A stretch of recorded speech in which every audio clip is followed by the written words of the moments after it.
Tucked between Greece and the Balkans lies a nation that spent half a century locked behind the most impenetrable curtain in Europe. While tourists flooded Venice and Barcelona, Albania remained sealed, hidden, almost mythical. When the borders finally opened in 1991, the world discovered something extraordinary: beaches that rival the Maldives, ancient ruins predating Rome, mountains so wild they still harbor Europe's last brown bears.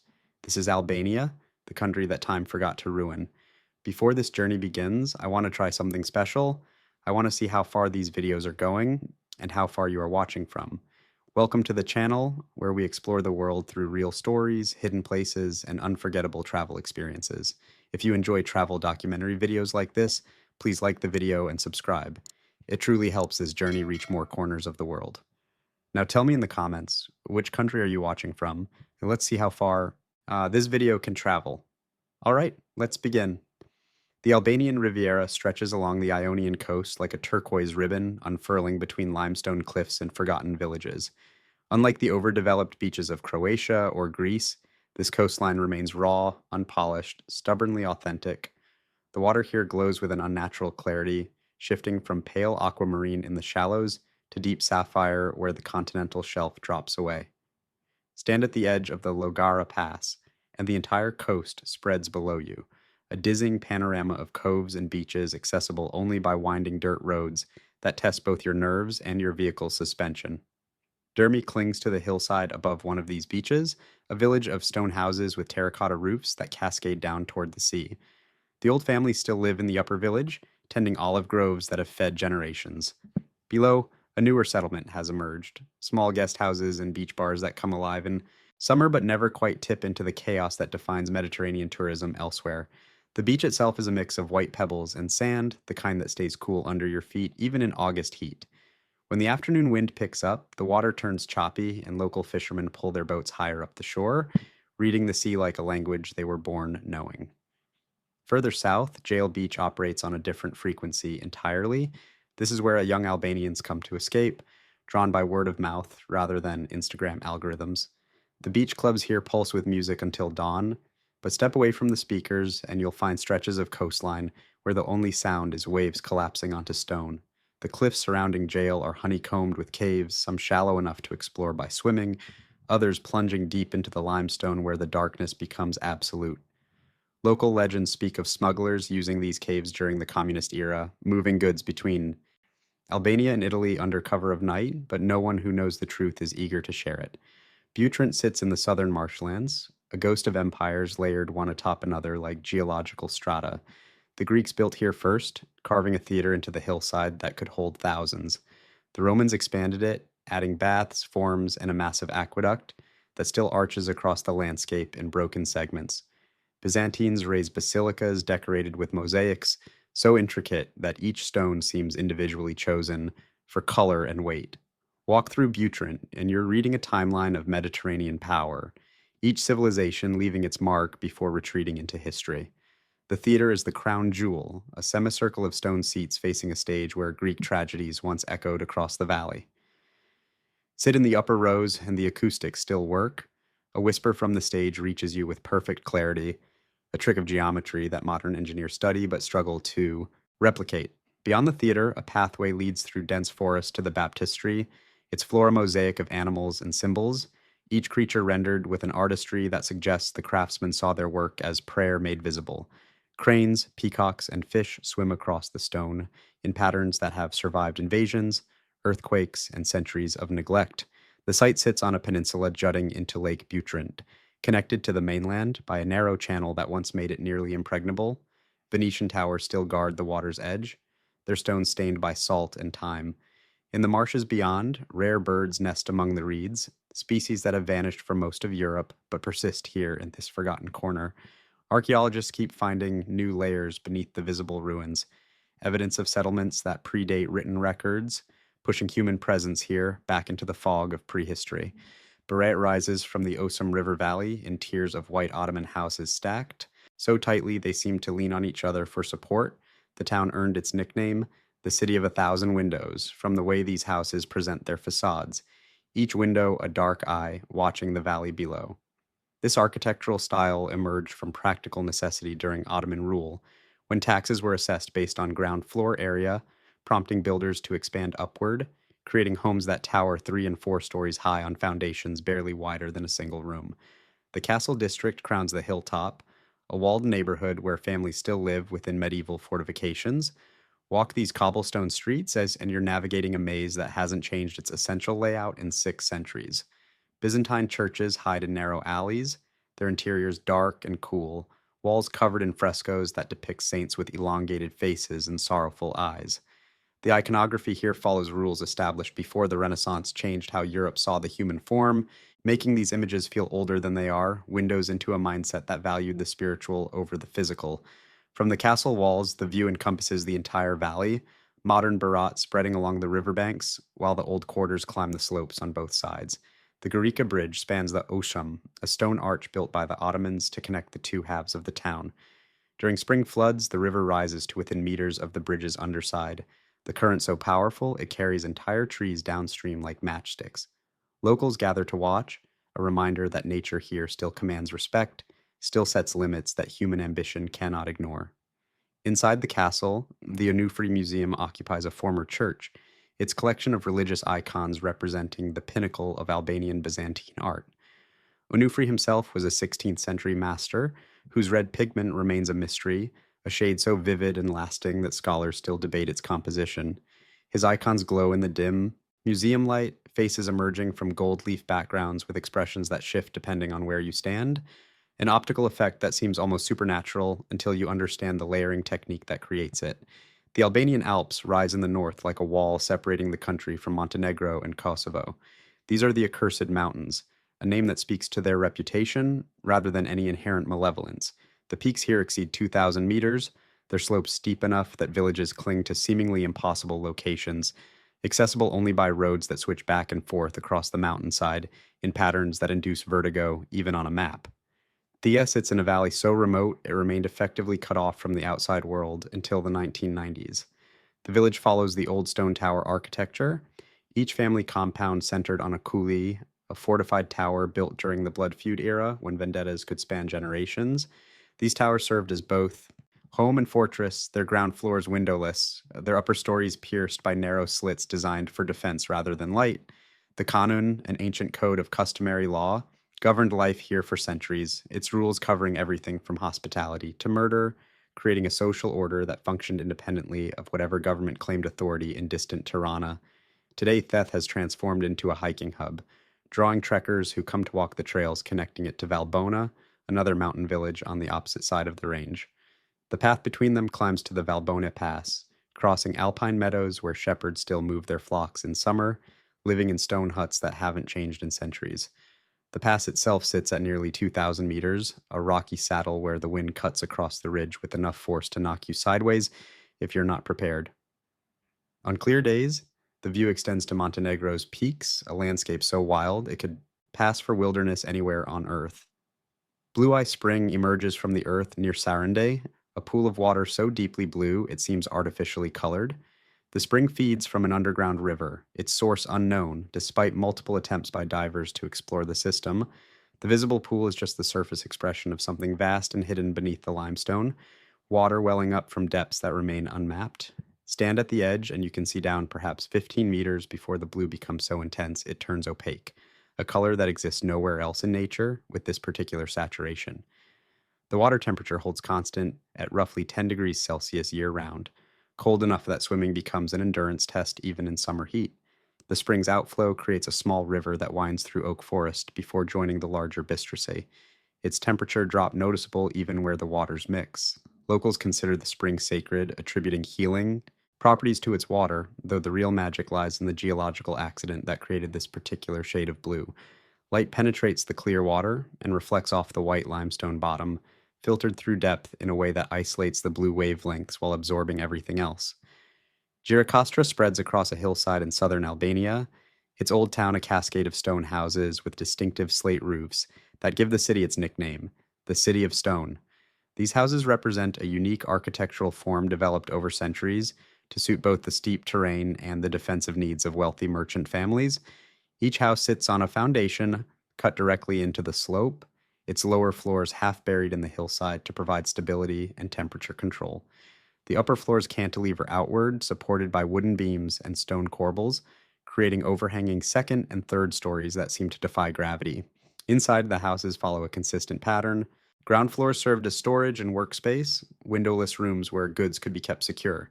The second floor contained reception rooms for guests, their walls lined with built-in seating and their ceilings decorated with carved wood. The top floor held private family quarters, smaller rooms arranged around a central hall that caught light through windows facing the valley.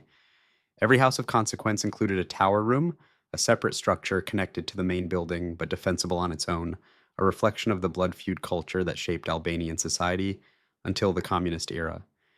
Gjirokastër's castle dominates the ridge above the old town, a fortress that began as a 12th century fortification and grew through successive occupations into a sprawling complex of walls, towers, and courtyards. The Ottomans expanded it significantly, adding the clock tower that still marks time above the city. During the communist period, the castle served as a prison, its dungeons, holding political prisoners in conditions that left marks still visible on the stone walls. Now it functions as a museum and cultural center, its courtyards hosting festivals that draw visitors from across the Balkans. The castle's military museum occupies several halls, displaying weapons and equipment from various periods of Albanian history. Most striking is the collection of artillery pieces arrayed in one courtyard, their barrels pointed at the sky as though ready to fire at some invisible enemy. These guns saw action during World War II, when German forces occupied the castle and used it as a strong point against partisan attacks.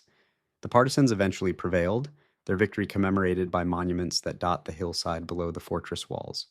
Butrint sits on a peninsula jutting into a lagoon, its ruins spanning more than 2,000 years of continuous occupation. Greeks founded the settlement in the 7th century BC, building a sanctuary dedicated to Asclepius that drew pilgrims seeking healing. The theater they constructed still stands, its semicircular rows of stone seats facing a stage, where performances once entertained audiences who traveled from across the Mediterranean. The acoustics remain functional, a whispered word at stage center, carrying to the top row with clarity that modern architects struggle to replicate. Romans expanded Butrint significantly, adding baths, an aqueduct, and a forum that transformed the Greek sanctuary into a proper city. The baptistery they built during the Christian period contains a mosaic floor of exceptional quality, its geometric patterns and animal figures preserved under a protective layer of sand for centuries after the building's roof collapsed. Archaeologists uncovered it in the 1920s, revealing craftsmanship that ranks among the finest examples of early Christian art in the Mediterranean. Byzantine fortifications ring the site, their walls following the peninsula's contours in a pattern that maximized defensive advantage while minimizing construction effort. These walls held against numerous sieges, their strength lying not just in their height, but in their strategic placement. Any attacker had to approach across narrow causeways or by boat through channels that defenders could easily monitor and control. Venetians occupied Butrint in the medieval period, building a triangular fortress at the peninsula's tip that commanded both the lagoon and the strait, connecting it to the sea. This fortress, with its thick walls and corner towers, represents the final phase of Butrint's military history. By the time the Venetians abandoned it in the 18th century, the city had already begun its long decline into the marshy wilderness that greeted the first modern archaeologists. Lake Ohrid straddles the border between Albania and North Macedonia, its waters ancient enough to harbor species found nowhere else on Earth. The lake formed more than 2 million years ago, making it one of Europe's oldest lakes, and its isolation allowed unique evolutionary paths. Scientists have identified fish species that exist only in these waters, their ancestors trapped when tectonic shifts cut the lake off from the river systems that once connected it to the sea. The Albanian side of the lake remains less developed than its Macedonian counterpart, small villages scattered along the shore where fishing families maintain traditions that predate written history. These fishermen use techniques passed down through generations, their boats and nets designed specifically for Ohrid's particular conditions. The lake's depth, reaching nearly 300 meters in places, creates microclimates that affect everything from water temperature to wind patterns. Pogradec occupies the lake's northern shore, an Albanian town that serves as the main gateway to this side of Ohrid. The waterfront here consists of a simple promenade where locals walk in the evening, watching the sunset behind the mountains that rise from the opposite shore. Restaurants line the promenade, serving lake trout prepared in the traditional style, baked whole with herbs that grow wild in the surrounding hills. The dryland river emerges from a series of springs just outside Pogradec, its water so clear you can count pebbles on the bottom from a considerable height. These springs feed a network of channels that flow through a landscape of reeds and willows before joining the lake. The area functions as a natural reserve, protecting wetland habitat that supports bird populations during migration periods. Herons and egrets wade in the shallows, their movements creating ripples that spread across the still water in perfect circles. Voskopoja existed as one of the Balkans' most important cities during the 18th century, a center of commerce and culture that rivaled larger towns across the region. The city's prosperity came from trade routes connecting Constantinople with Venice, its merchants growing wealthy enough to fund elaborate churches and printing presses that produced books in multiple languages. At its peak, Voskopoja's population may have reached 40,000, an extraordinary number for a mountain settlement at that elevation. The city's decline came swiftly and violently. Repeated raids by Ottoman forces seeking to suppress the increasingly powerful Albanian Christian community destroyed most of the city between 1769 and 1789. Populations fled to other regions, the trade routes shifted, and Voskopoja dwindled to a small village that bears little resemblance to its former glory. What remains are the churches, several of them preserved enough to showcase the frescoes that made Voskopoja's artists famous across the Orthodox world. These frescoes cover every interior surface, their colors still vibrant despite centuries of exposure to moisture and temperature fluctuations. The artists who created them worked in the post-Byzantine style, their figures elongated and is expressive, their compositions dense with symbolism that requires understanding of Orthodox theology to fully appreciate. Biblical scenes share wall space with portraits of donors, the wealthy merchants who funded the churches depicted in contemporary dress, their faces individualized in a way that suggests actual portraiture rather than idealized representation. The St. Nicholas Church preserves the most complete cycle of frescoes, its interior a continuous narrative that spirals from floor to ceiling. Walking inside feels like stepping into a theological encyclopedia rendered in ochre, lapis, and vermilion. The iconostasis, the wall separating the nave from the sanctuary, showcases wood carving so intricate that individual leaves on painted vines cast shadows in the candlelight. Craftsmen spent years on this single element, their chisels removing material grain by grain until the wood appeared to flow like fabric. Outside Voskopoja, mountain roads climb through forests of beech. It is in pine-tored passes that remain snowbound half the year.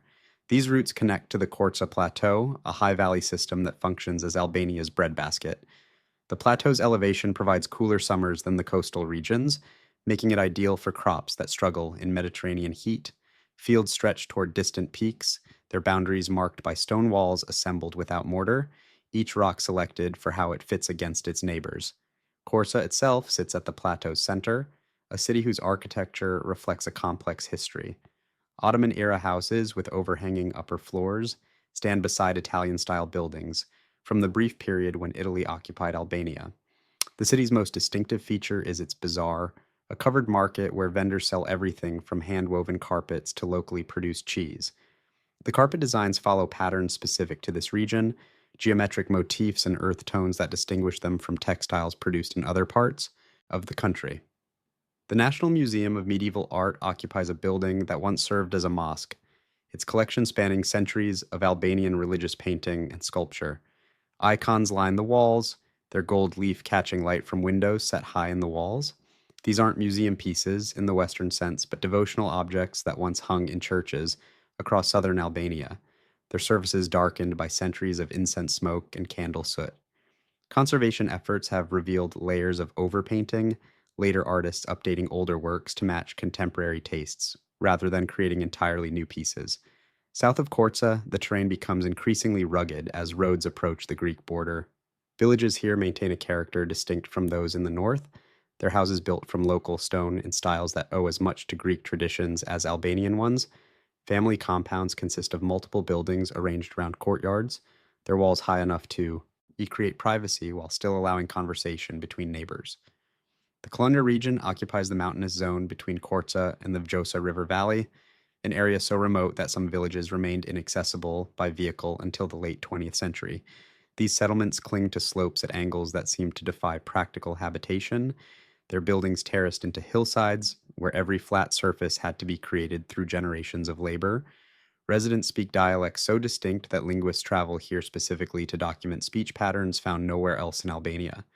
Traditional architecture in Kolonjë reflects the extreme climate. Houses are built with thick stone walls and small windows. Their interiors organized around central hearths that provide both heat and cooking facilities. Upper floors served as living quarters during winter, while ground levels housed livestock, the animals' body heat rising to warm the rooms above. This arrangement continued into recent decades, families and animals sharing the same structure in a pattern unchanged since medieval times. The Vjosa River flows unimpeded from its source in Greece to the Adriatic, making it Europe's last major wild river. Unlike other waterways that have been dammed, channeled, and regulated, the Vjosa maintains its natural course, spreading across its floodplain during spring floods and contracting to narrow channels during summer droughts. This seasonal variation creates habitat for species that have disappeared from more developed rivers, their populations thriving in the constantly shifting landscape of sandbars and backwaters. Rafting the Vjosa reveals a wilderness that feels increasingly rare in modern Europe. The river cuts through gorges where cliffs rise vertically from the water's edge, their layers recording millions of years of geological history.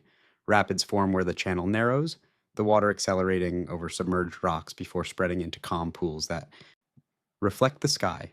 Villages appear occasionally along the banks, their presence marked by small beaches where boats are pulled above the waterline. The river's route passes through Tepleni, a town dominated by the ruins of a castle built by Ali Pasha of Ioannina in the early 19th century.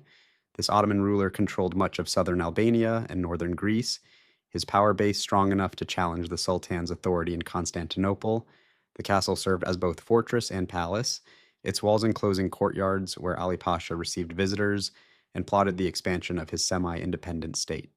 British travelers wrote accounts of their visits here, describing audiences with a ruler who combined sophistication with ruthlessness in equal measure. The castle's location demonstrates military logic refined over centuries. Positioned on a cliff above the river, it commanded views in all directions while remaining difficult to approach from below.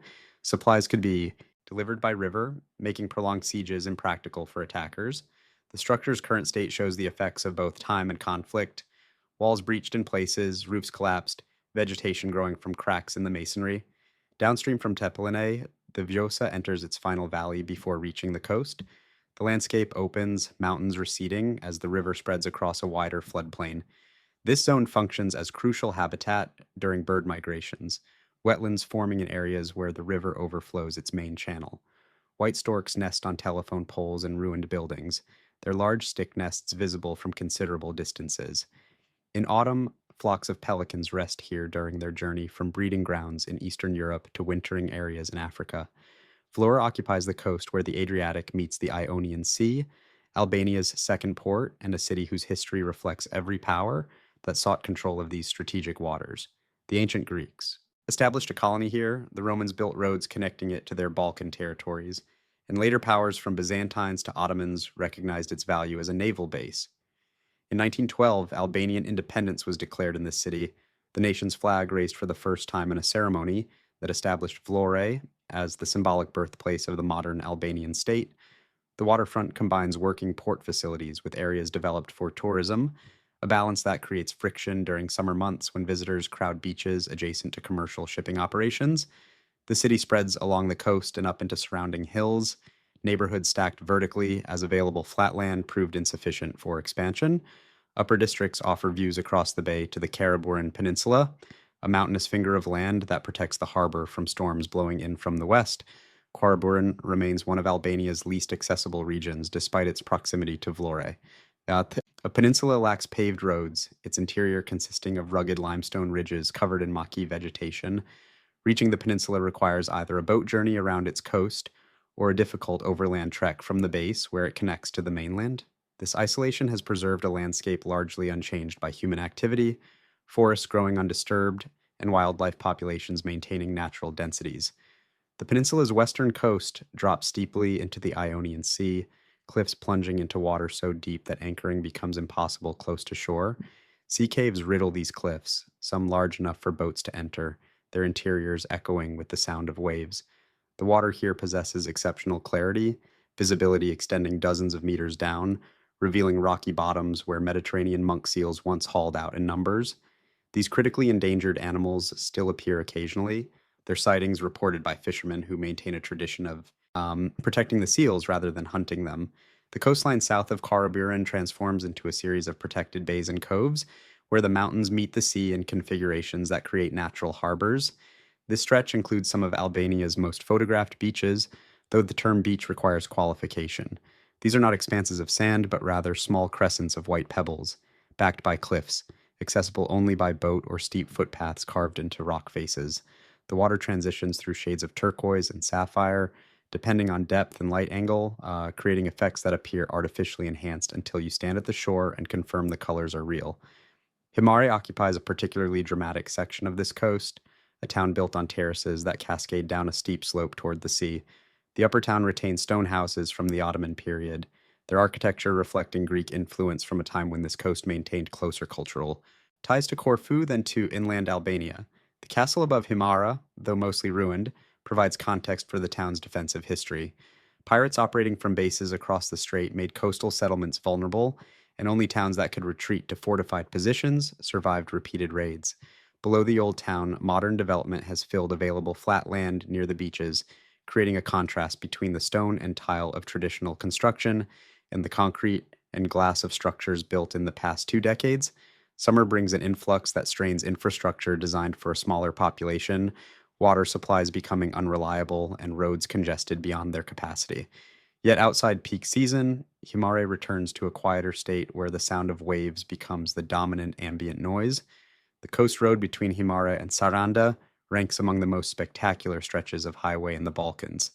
Engineers carved it into cliffs that rise nearly vertically from the sea, creating a route that requires constant attention from drivers as curves appear in rapid succession. The elevation provides continuous views across the strait toward Corfu, the Greek island visible as a green mass on the horizon. In several locations, the road passes through short tunnels blasted through promontories too steep to go around, brief intervals of darkness before merging back into sunlight and sea views. Sarandë functions as Albania's southernmost significant port, positioned directly opposite Corfu, with ferry connections that make it the primary gateway for visitors arriving from Greece. The town spreads along a bay sheltered by hills on 3 sides, its waterfront lined with palm trees that seem incongruous this far north, until you remember that Mediterranean microclimates can support subtropical species in protected locations. The ancient city of Onchismos occupied this site, serving as a port for the larger settlement of Butrint, located a short distance inland. Butrint represents Albania's most significant archaeological site, a place where successive civilizations built upon the foundations of their predecessors, creating a stratigraphic record that spans nearly 3 millennia. The site occupies a peninsula jutting into a lake connected to the sea by a narrow channel. This position provided natural defenses while allowing maritime trade, making it attractive to Greek colonists who established a settlement here in the 6th century BC. Walking through Butrint means moving through distinct historical layers, often within the space of a few dozen meters. Greek walls merge with Roman additions, Byzantine churches rise from classical foundations, and Venetian fortifications crown hills first defended by Bronze Age inhabitants. The theater, carved into a hillside, retains its semicircular shape, though vegetation has claimed many of its stone seats. During summer performances, modern audiences sit where ancient Greeks watch plays by Sophocles and Euripides. The acoustics still functional after 2,300 years. The site's baptistry contains a mosaic floor of exceptional quality, geometric patterns and animal figures rendered in tiny stone tesserae. This floor dates to the 6th century AD, when Butrint served as an important episcopal center, its bishops wielding influence across the surrounding region. The mosaic survived because subsequent occupants covered it with earth to create a level surface for their own buildings, inadvertently protecting it from damage. Beyond the excavated areas, much of Butrint remains unexcavated, buried structures detectable only through ground-penetrating radar and surface anomalies. Each archaeological season reveals new sections, expanding understanding of how the city functioned. The surrounding landscape of marshes and oak forests provides habitat for species that have disappeared from more developed parts of the Mediterranean coast. European otters hunt in the channels, their presence confirmed by tracks in mudbanks. Waterbirds congregate in numbers that suggest this area's importance as a stopover during migration. The lake adjacent to Butrint connects to the sea through a channel that creates tidal flow, mixing fresh and salt water in ratios that shift with seasons and precipitation patterns. This brackish environment supports unique ecosystems where species adapted to both conditions coexist. The eels that swim these waters undertake migrations to the Sargasso Sea for spawning, a journey of thousands of kilometers that seems impossible for creatures so small, yet their instinct drives them across an ocean to reproduce in the same area where their ancestors originated. Samal occupies the coast just south of Butrint, a village that has transformed into a beach resort, serving visitors who arrive in steadily increasing numbers each summer. Four small islands sit just offshore, their beaches accessible by swimming or small boat. The water between mainland and islands remains shallow enough to wade across in places, creating pools of exceptional clarity where fish are visible, moving across white sand bottoms. Development has accelerated here faster than infrastructure could adapt, creating situations where untreated sewage threatens the water quality that attracts visitors in the first place. The tension between economic opportunity and environmental protection plays out in microcosm, each new hotel or restaurant adding pressure to systems already operating beyond designed capacity. The border with Greece lies just kilometers south, marked by a river that has served as a boundary since Ottoman times. On both sides, the landscape looks similar: mountains covered in the same vegetation, villages built from the same stone. Yet crossing reveals differences in development patterns, road conditions, and the visible presence of state institutions. The border functions as more than a line on maps. It represents a threshold where economic realities shift abruptly, where prices change and currencies flip, where the European Union begins or ends depending on direction of travel. Albania's southern highlands stretch inland from the coast, a series of mountain ranges that create barriers between valleys and isolate communities in pockets of arable land. Villages here developed distinct identities, their populations maintaining traditions that varied from one valley to the next, despite distances of only a few dozen kilometers. The mountains enforced separation, making travel between settlements difficult enough that each developed its own patterns of agriculture, architecture, and social organization. This isolation persisted into the 20th century, roads remaining unpaved and communication limited to runners carrying messages on foot. The communist government's emphasis on self-sufficiency actually reinforced these patterns, each district required to produce its own food and manufacture basic goods locally. When that first system collapsed, many highland villages lost population as residents moved to cities or emigrated abroad. Houses stand empty, their stone walls still solid but roofs collapsed, windows vacant. Fields once terraced for grain now grow wild, the labor required to maintain them no longer available. Yet some communities persist, families choosing to remain in places their ancestors occupied for centuries. They maintain herds on mountain pastures, produce cheese using traditional methods, and gather wild herbs that grow in alpine meadows. Their knowledge of the landscape runs deep, accumulated over generations of observation. They can predict weather by reading cloud formations, locate water sources by watching where animals graze, and identify which plants possess medicinal properties. This knowledge faces extinction as younger generations leave, taking with them the possibility of transmission. Albania contains multitudes within its compact geography. You can stand on a beach and see snow-covered peaks. You can explore archaeological sites where three civilizations built temples on the same foundation. The country defies easy categorization, its history too complex, its landscapes too varied, its future still unfolding in ways that resist prediction. What remains certain is that this small nation at the edge of Europe will continue surprising those who take the time to look beyond surface impressions. The Adriatic coastline curves northward from the Greek border toward Montenegro, Albania's northern neighbor. This stretch passes through Shkodër, a city whose history predates written records by centuries. Lake Shkodër, the largest in the Balkans, spreads across the horizon, its waters shared between Albania and Montenegro in a division that shifts slightly with each season as water levels rise and fall. The lake's perimeter creates habitat for pelicans, their massive wingspans cutting across the sky as they hunt in the shallows.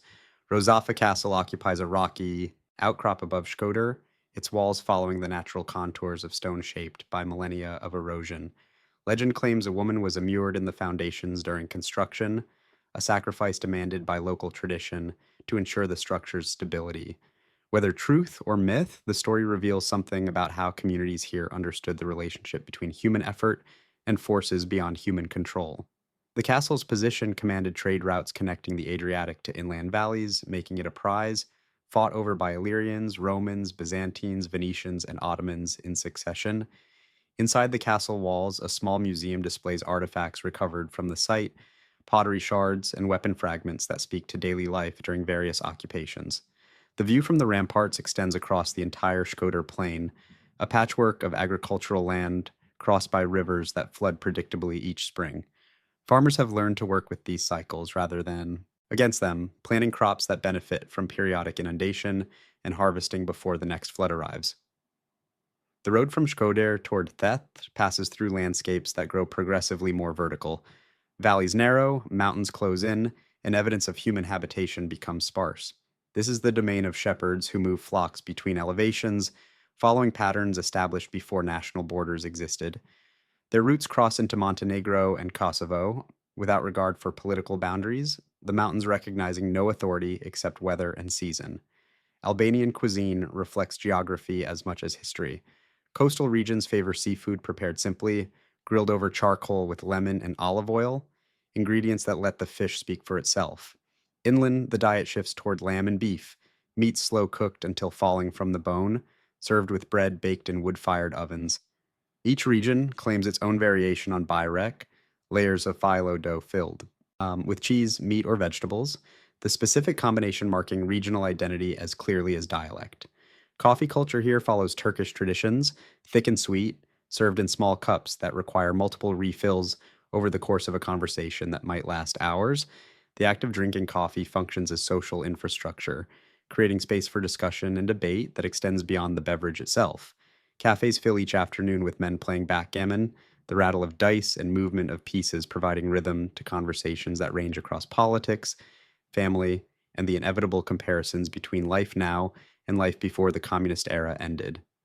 Raki, the ubiquitous grape brandy, appears at every gathering, its consumption governed by rituals of toasting that require participation.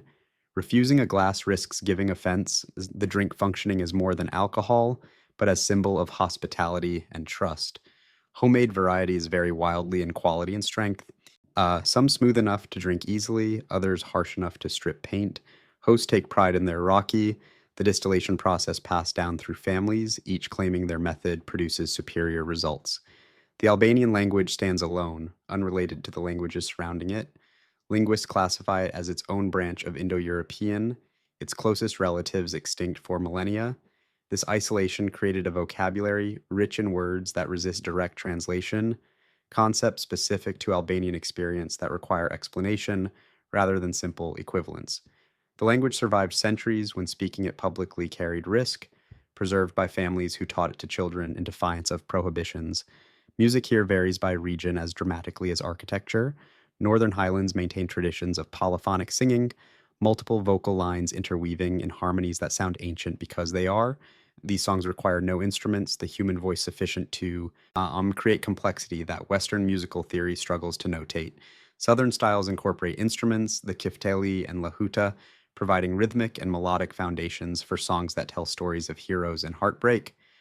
Modern Albanian pop music draws from these traditions while incorporating influences from across the Mediterranean and beyond. The result is a hybrid that sounds distinctly Albanian while remaining accessible to audiences unfamiliar with the language. Summer festivals bring musicians from across the country to perform. Stages set up in castle courtyards or beach clubs, audiences spanning generations united by music, if little else. Albania's trajectory since 1991 has been defined by rapid transformation, the country attempting to compress decades of development into years. This speed creates friction, new construction rising beside structures that haven't changed in centuries, attitudes shifting faster than institutions can adapt. The result is a nation caught between versions of itself, not quite the isolated communist state it was, not yet the integrated European democracy it aspires to become. Tourism has emerged as economic driver, visitor numbers growing exponentially as word spreads about beaches and mountains that rival more famous destinations at a fraction of the cost. This influx brings both opportunity and threat, the money welcome, but the development it finances often proceeding without adequate planning. Coastal areas face particular pressure, every piece of shoreline potentially valuable, every olive grove potentially a hotel site. Infrastructure struggles to keep pace. Roads built for light traffic now carry streams of vehicles, their surfaces deteriorating under loads they weren't designed to bear. Power grids experience outages during peak summer demand when air conditioners run continuously, water supplies adequate for resident populations strain when tourist numbers triple the usual demand. Yet beneath these growing pains, something essential persists. Albania retains a quality increasingly rare in modern Europe, an authenticity that hasn't been polished away by mass tourism. Villages still function as communities rather than museums. Traditions continue because people believe in them, not because tourists expect performances. The country remains genuinely foreign, requiring visitors to adapt rather than catering to their expectations. The question Albania faces is whether this quality can survive success. Can the country develop economically without losing the characteristics that make it distinctive? Can infrastructure improve without everything becoming standardized? Can tourism grow without transforming every beach into a resort indistinguishable from dozens of others across the Mediterranean? These questions lack easy answers. What seems certain is that Albania's window of obscurity is closing. The secret is out, the borders are open, and the world is paying attention. In 5 years, 10 years, this country will look different. The change is already underway, accelerating as investment flows in and development spreads. What visitors find here now, this particular combination of wild beauty and rough edges, exists in a moment that won't last. The mountains and coastline will remain. The archaeological sites will still tell their stories, but the feeling of discovering something overlooked, something the rest of Europe somehow missed, that sensation has an expiration date. Albania won't stay hidden forever. The question is whether you'll see it before it stops being a secret.